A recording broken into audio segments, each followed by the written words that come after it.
কি সুন্দর দেখেন, মেঘটা ধরছে। নিজের দেশে এমন অবস্থাটা দৃশ্যটা রেখেও আমি শহরে যেয়ে পড়ে রয়েছি, আফসোস। আর এই পাশে রয়েছে, এখানে হচ্ছে রাধাহাঁস।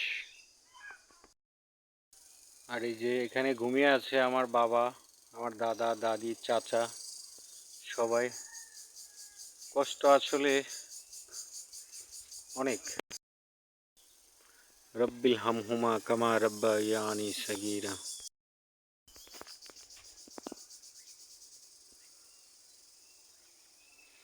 মেঘ কিভাবে ধরছে রে মামা, প্রচুর মেঘ। এখন বৃষ্টি হওয়ার সম্ভাবনা, দেখ কত সুন্দর লাগতেছে এদিকে না রে।